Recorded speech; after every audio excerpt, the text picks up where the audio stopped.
Bienvenido al canal de Narraciones Budismo. Escrito por Alexander Berzin. La conexión nazi con Shambhala y el Tíbet. Muchos miembros de alto rango del régimen nazi, incluyendo a Hitler, pero especialmente Himmler y Hess, mantuvieron enrevesadas creencias ocultistas. Motivados por tales creencias, los alemanes enviaron una expedición a Tíbet entre 1938 y 1939 ante la invitación del gobierno tibetano a asistir a las celebraciones de Losar, Año Nuevo. Tíbet había sufrido durante mucho tiempo los intentos de anexión por parte de China y el fracaso británico por evitar la agresión o de proteger a Tíbet.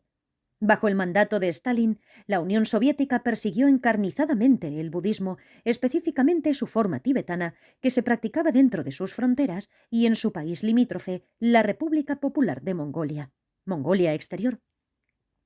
Como contrapartida, Japón apoyaba el budismo tibetano en la Mongolia Interior, que se había anexado como parte de Manchukuo, su estado de paja en Manchuria. El gobierno imperial, al proclamar que Japón era Shambhala, trataba de ganar el apoyo de los mongoles bajo su gobierno para invadir la Mongolia Exterior y Siberia y así crear una confederación pan-mongola bajo la protección japonesa.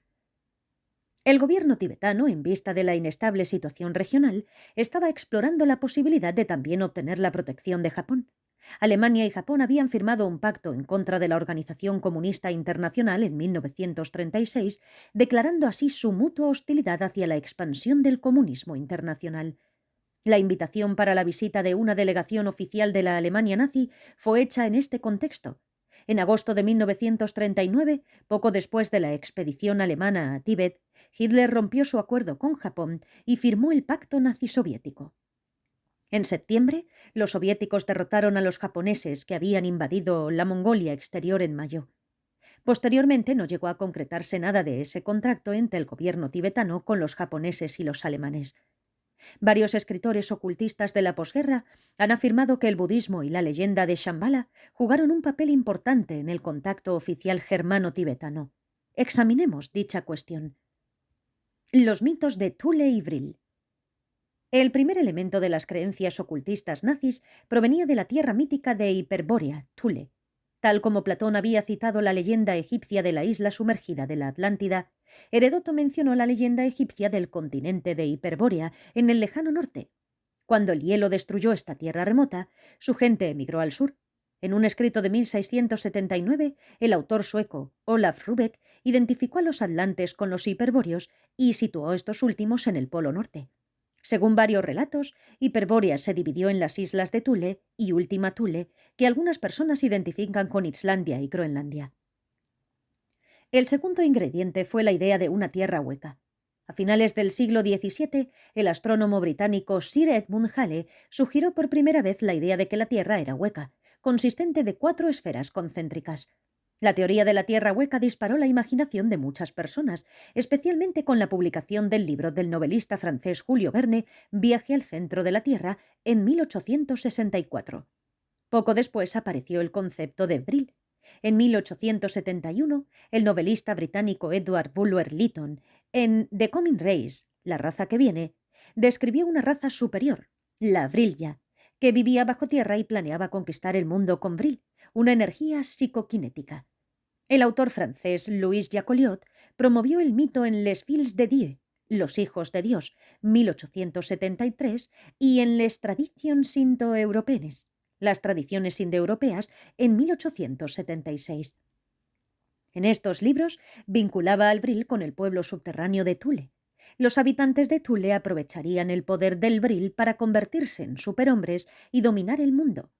El filósofo alemán Friedrich Nietzsche, 1844-1900, también enfatizó el concepto del Übermensch, el superhombre, y comenzó su último trabajo, Der Antichrist, el anticristo, en 1895, con la línea «Veámonos como lo que somos. Somos hiperbóreos. Sabemos muy bien cuán aparte vivimos».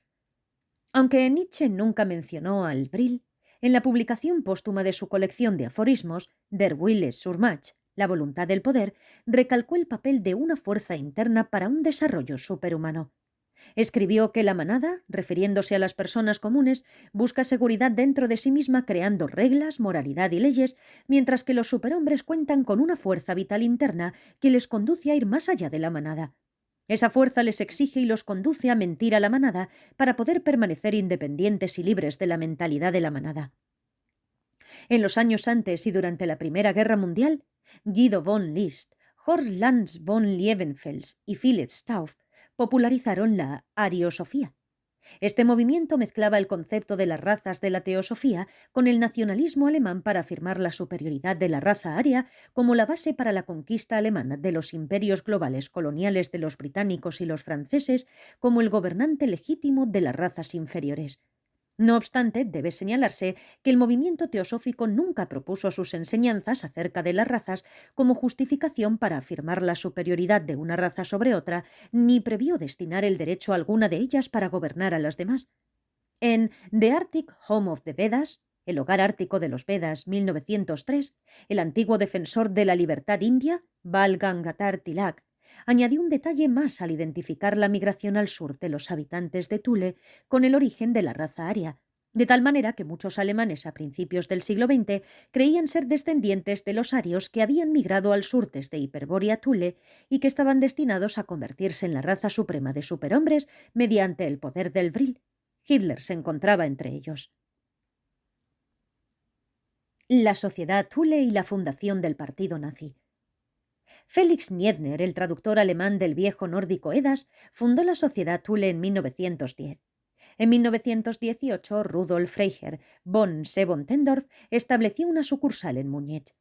Sebottendorf había vivido en Estambul durante varios años, donde formó una sociedad secreta en 1910 que combinaba el sufismo esotérico y la francomasonería. Se basaba en el credo de los Assassins, asesinos por motivos políticos, derivada de la secta nazarí del ismaelismo islámico que había florecido durante las cruzadas. Durante su residencia en Estambul, Sebottendorf estuvo sin duda familiarizado con el movimiento panturaniano de los jóvenes turcos, iniciado en 1909, el cual estuvo implicado en el genocidio armenio de 1915 y 1916. Turquía y Alemania fueron aliados durante la Primera Guerra Mundial. Una vez de regreso en Alemania, Sebottendorf fue también miembro de la Orden Germánica, Orden de los Teutones, fundada en 1912 como una sociedad de derecha con una logia secreta antisemita con el espíritu del movimiento de la ariosofía. A través de estos canales, la superioridad aria, el racismo, el antisemitismo, los asesinatos por motivos políticos y el genocidio se hicieron parte del credo de la sociedad Thule. El anticomunismo fue añadido tras la Revolución Comunista Bárbara en 1918, cuando la sociedad Thule de Múnich se convirtió en el centro del movimiento contrarrevolucionario. En 1919, dicha sociedad creó el Partido de los Trabajadores Alemanes. A finales de aquel año, Dietrich Eckart, un miembro del núcleo de la sociedad Thule, supuestamente inició a Hitler en la sociedad y comenzó a entrenarle en sus métodos para aprovechar el Vril en la creación de una raza aria de superhombres.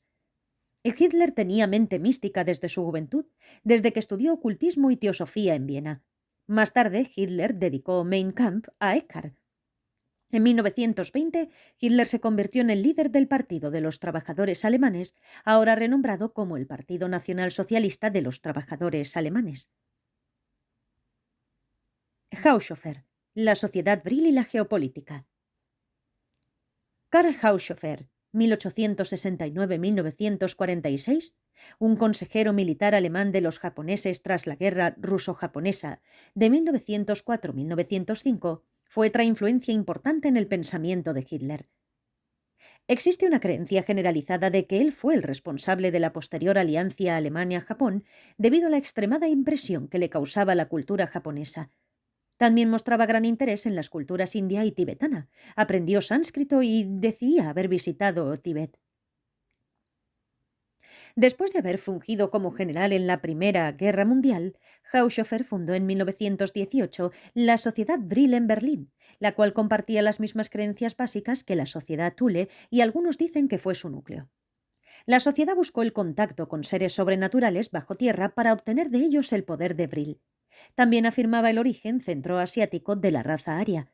Haushofer desarrolló la doctrina de la geopolítica y a principios de 1920 se convirtió en el director del Instituto de Geopolítica en la Universidad de Ludwig Maximilian de Múnich. La geopolítica defendía la conquista de territorio para obtener mayor espacio vital, en alemán Lebensraum, como un medio para adquirir poder. Rudolf Hess fue uno de los estudiantes más cercanos de Haushofer y le presentó a Hitler en 1923, mientras este último se encontraba en prisión por su fallido Putsch, golpe de Estado. Después de eso, Haushofer visitó a menudo al futuro Führer para enseñarle geopolítica en relación con las ideas de las sociedades Thule y Brill. Así, cuando en 1933 Hitler se convirtió en canciller, adoptó la geopolítica como su dirección para la conquista de Europa Oriental, Rusia y Asia Central por la raza aria. La clave del éxito sería encontrar los antepasados de la raza aria, los guardianes de los secretos del Vril en Asia Central.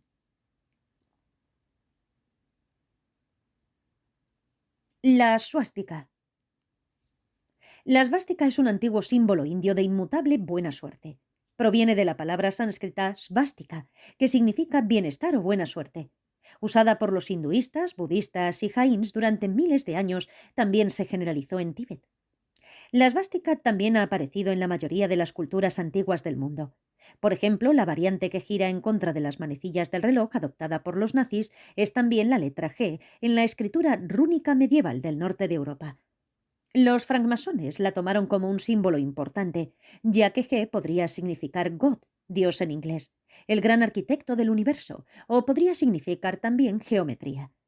La esvástica es también un símbolo tradicional del antiguo dios nórdico del trueno y de la fuerza, el Thor escandinavo, el Donner alemán, el Perkunas báltico. Por esta asociación con el dios del trueno, tanto los letones como los finlandeses tomaron la esvástica como la insignia de sus fuerzas aéreas cuando tuvieron su independencia después de la Guerra Mundial. A finales del siglo XIX, Guido von List adoptó la esvástica como un emblema del movimiento neopagano en Alemania. Los alemanes, sin embargo, no usaron la palabra sánscrita esvástica, sino que la llamaron Hakenkreuz, significa cruz gamada. Derrotaría y reemplazaría a la cruz, igual que el neopaganismo derrotaría y sustituiría el cristianismo. Al compartir el sentimiento anticristiano del movimiento neopagano, la sociedad Thule también adoptó la Hakenkreuz como parte de su emblema y la situó dentro de un círculo con una daga alemana vertical superpuesta. En 1920, siguiendo la sugerencia del Dr. Friedrich Kron de la Sociedad Thule, Hitler adoptó la Hakenkreuz dentro de un círculo blanco con el diseño central de la bandera del partido nazi. Hitler eligió el fondo rojo para competir contra la bandera roja de su rival, el Partido Comunista. Los investigadores franceses Louis Pauwels y Jacques Berger, en Le Matin des Magiciens, La Mañana de los Magos, en 1962, escribieron que Haushofer convenció a Hitler para utilizar la Hakenkreuz como símbolo del partido nazi. Ellos postulan que esto se debió al interés de Haushofer en las culturas india y tibetana. Esta conclusión es poco probable, ya que Haushofer no conoció a Hitler sino hasta 1923, mientras que la bandera nazi apareció por primera vez en 1920. Es más probable que Haushofer haya utilizado la presencia generalizada de la svástica en India y Tíbet como evidencia para convencer a Hitler de que esa región era el lugar de los antepasados de la raza aria. La represión nazi de los grupos ocultistas rivales. Durante la primera mitad de 1920 surgió una violenta rivalidad entre las sociedades ocultistas y las logias secretas en Alemania. En años posteriores, Hitler continuó la persecución de antropósofos, teósofos, francomasones y rosacruces. Varios académicos atribuyen esta política al deseo de Hitler de eliminar cualquier rival ocultista a su gobierno. Influenciado por las obras de Nietzsche y las creencias de la sociedad Thule, Hitler creía que el cristianismo era una religión defectuosa, infectada por sus raíces en el pensamiento judío. Hitler veía sus enseñanzas del perdón como el triunfo de los débiles y la abnegación como algo antievolutivo, y se percibía a sí mismo como un Mesías para sustituir a Dios y a Cristo. Steiner había utilizado la imagen del anticristo y de Lucifer como futuros líderes espirituales que regenerarían el cristianismo en una nueva forma más pura. Hitler llegó mucho más lejos. Se vio a sí mismo librando al mundo de un sistema degenerado, dando pie a un nuevo paso en la evolución con la suprema raza aria. No toleraría a ningún anticristo rival, ni en ese momento ni en el futuro. No obstante, toleraba al budismo. El budismo en la Alemania nazi. En 1924, Paul Dagle fundó el Buddhist Teachers House, Casa de los Budistas, en Frohnau, Berlín. Estaba abierta a miembros de todas las tradiciones budistas, pero principalmente atendía a las formas Theravada y japonesa, ya que eran las más ampliamente conocidas en aquella época. En 1933 fue sede para el primer Congreso Budista Europeo. Los nazis permitieron que la Casa de los Budistas permaneciera abierta durante la guerra, pero la controlaron firmemente. Como algunos miembros sabían chino o japonés, fingieron como traductores para el gobierno en correspondencia a la tolerancia hacia el budismo. Aunque el régimen nazi cerró la Sociedad Budista en Berlín, que había estado activa desde 1936, y arrestó brevemente a su fundador Martin Steinke en 1941, generalmente no persiguieron a los budistas. Tras su liberación, Steinke y varios otros continuaron dando conferencias en Berlín sobre budismo. Sin embargo, no existe evidencia de la presencia de maestros de budismo tibetano en el Tercer Reich. La política nazi de tolerancia hacia el budismo no demuestra influencia alguna de enseñanzas budistas en Hitler ni en la ideología nazi. Una explicación más factible es el deseo de Alemania de no perjudicar las relaciones con Japón, su aliado budista. El Ahnenerbe. Bajo la influencia de Haushofer, Hitler autorizó a Friedrich Hilscher en 1935 a fundar la Oficina para el Estudio de la Herencia Ancestral, con el coronel Wolfram von Sievers como su director. Entre otras funciones, Hitler le encargó investigar las runas alemanas y la procedencia de la esvástica y encontrar el origen de la raza aria. Tíbet era el candidato más prometedor. Alexander Xoma de Koros, Korosik Soma Sándor, 1784-1842, fue un académico húngaro obsesionado con la búsqueda de los orígenes del pueblo húngaro. Basándose en las afinidades lingüísticas entre el húngaro y las lenguas turcas, creía que el origen del pueblo húngaro estaba en la tierra de los yugurs, en el Turquistán oriental, Xinjiang. Creía que si pudiera llegar a Lhasa encontraría allí la clave para localizar su patria. El húngaro, el finlandés, las lenguas turcas, el mongol y el manchú pertenecen a la familia de idiomas ural-altaicos, también conocida como la familia turaniana, de la palabra persa Turán para Turquistán. Desde 1909, los turcos tuvieron un movimiento pan-turaniano encabezado por una sociedad conocida como los Jóvenes Turcos. La siguieron poco después la Sociedad Húngara Turaniana en 1910 y la Alianza Turaniana de Hungría en 1920. Algunos académicos creen que los idiomas japonés y coreano también pertenecen a la familia turaniana. Así se fundaron en Japón la Alianza Nacional Turaniana en 1921 y la Sociedad Turaniana Japonesa a comienzos de 1930. Indudablemente, Haushofer tenía clara la existencia de estos movimientos que buscaban los orígenes de la raza turaniana en el Asia Central. Sus objetivos encajaban bien con la búsqueda de los orígenes de la raza aria en la misma zona por parte de la sociedad Thule. Su interés en la cultura tibetana hizo que ganara peso la candidatura de Tíbet como la clave para encontrar un origen común para las razas arias y turaniana y para obtener el poder del Bril que sus líderes espirituales poseían. Haushofer no era la única influencia al interés de la Neret en Tíbet. Hilser era amigo de Sven Hedin, el explorador sueco que había dirigido expediciones a Tíbet en 1893, 1899-1902 y en 1905-1908 y una expedición a Mongolia en 1927-1930. Hedin, como amigo predilecto de los nazis, fue invitado por Hitler a dar el discurso de apertura de las Olimpiadas de Berlín de 1936. Se involucró en actividades editoriales pronazis en Suecia y llevó a cabo numerosas visitas diplomáticas a Alemania entre 1939 y 1943. En 1937, Himmler hizo de la Ahnenerbe una organización oficial adscrita a la SS, del alemán Schutzstaffel, Escuadrón de Protección, y como nuevo director de la Universidad de Ludwig Maximilian de Múnich, nombró al profesor Walter Wass presidente del Departamento de Sánscrito.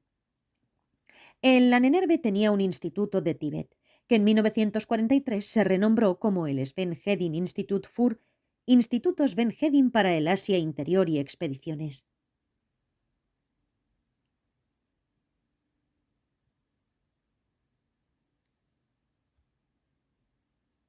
La expedición nazi a Tíbet. Ernst Schaefer, cazador y biólogo alemán, participó en 2 expediciones a Tíbet. en 1931, 1932 y en 1934, 1936 por deporte e investigación zoológica. El Ahnenerbe le patrocinó una tercera expedición ante la invitación oficial del gobierno tibetano. La visita coincidió con la renovación del contrato tibetano con Japón. Una posible explicación para tal invitación es que el gobierno tibetano deseaba mantener relaciones cordiales con los japoneses y sus aliados alemanes como contrapeso ante los británicos y chinos. Así, el gobierno tibetano dio la bienvenida a la expedición alemana en la celebración del Año Nuevo de Losar de 1939 en Lhasa. En Festival de los Pañuelos de Gasa Blancos, una expedición científica a través de Tíbet hasta Lhasa, la sagrada ciudad del reino del Rey Dios, 1950, Ernst Schaffer describe sus experiencias durante la expedición. Durante las celebraciones reportó que el oráculo de Nechun advirtió que aunque los alemanes traían dulces regalos y palabras, Tíbet debía ser cauteloso, pues el líder alemán era como un dragón. Sharon, el exdirector militar pro-japonés de Tíbet, trató de suavizar la predicción. Dijo que el regente había oído mucho más del oráculo, pero que no estaba autorizado a divulgar los detalles, que el regente recitaba plegarias diariamente para que no hubiera guerra entre los británicos y los alemanes, ya que esto también significaría terribles consecuencias para Tíbet. Ambos países debían comprender que toda la gente de bien necesitaba hacer plegarias con el mismo objetivo. Durante el resto de la estancia de Schaffer en Lhasa, se dieron frecuentes reuniones con el regente en las que reinó la afinidad entre ellos. Los alemanes estaban muy interesados en establecer relaciones amistosas con Tíbet. Sin embargo, sus propósitos eran ligeramente diferentes a la de los tibetanos. Uno de los miembros de la expedición de Schaffer era el antropólogo Bruno Beger, que fue el responsable de la investigación racial. Al haber trabajado en la raza nórdica entre los indio-germanos de Asia, Beger suscribía la teoría de Gunther de una raza nórdica en Asia Central y Tíbet. En 1937 había propuesto un proyecto de investigación de Tíbet Oriental y con la expedición de Schaffer planeaba investigar científicamente las características raciales del pueblo tibetano. En su camino hacia Tíbet, en Sikkim y posteriormente en Tíbet, Beger midió los cráneos de 300 tibetanos y habitantes de Sikkim y examinó algunas otras de sus características físicas y marcas corporales. Concluyó que los tibetanos ocupaban una posición intermedia entre la raza mongolia y las razas europeas, con la presencia del elemento racial europeo mostrándose primordialmente entre la aristocracia. Según lo que Richard Greve expone en Investigación tibetana en el SS Ahnenerbe, publicado en la edición de T. Hauschild, Pasión por la vida y xenofobia, Etnología en el Tercer Reich 1995, Berger sugirió que los tibetanos podrían jugar un papel importante después de la victoria final del Tercer Reich. Podrían servir como una raza aliada en una confederación panmongola bajo la protección de Alemania y Japón. Aunque Beger también recomendó que se llevaran a cabo estudios más a fondo para medir a todos los tibetanos, no se emprendieron más expediciones a Tíbet.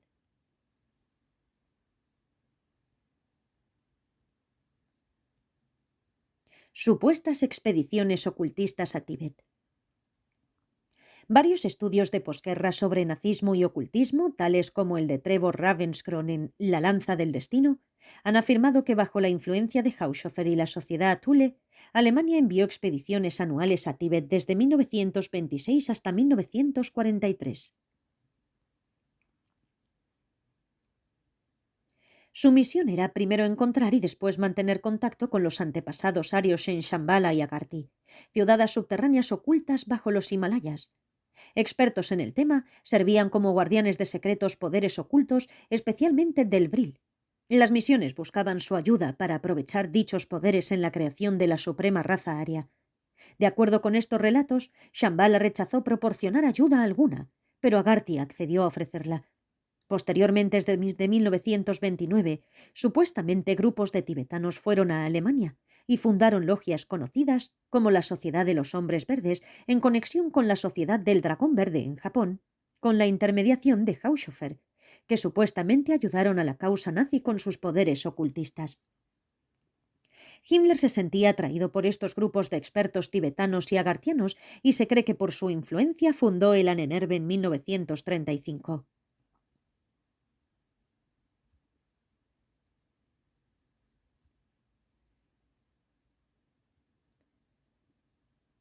Además del hecho de que Himmler no fundó el Ahnenerbe, sino que lo incorporó a la SS en 1937, el relato de Ravenscroft contiene otras afirmaciones dudosas. La principal es el supuesto apoyo de Agarty a la causa nazi. En 1922, el científico polaco Ferdynand Ossendowski publicó Bestias, hombres y dioses, en el que describe sus viajes a través de Mongolia. En él relataba haber oído hablar de la ciudad subterránea de Agarty bajo del desierto de Gobi. Sus poderosos habitantes vendrían a la superficie en el futuro a salvar el mundo del desastre. La traducción alemana del libro Ossendowski apareció en 1923 y se hizo muy popular. No obstante, Sven Hendy publicó Ossendowski y la verdad en 1925, en el que desacreditaba las afirmaciones del científico polaco. Señala que Ossendowski había recogido la idea de Agarty de la novela de Saint-Yves David en Misión de India a Europa para hacer su historia más atractiva al público alemán. Ya que Hedin tenía una gran influencia en el Ahnenerbe, es poco probable que esta oficina haya enviado una expedición específicamente para encontrar Shambhala y Agarty y posteriormente hubiera recibido ayuda de la última.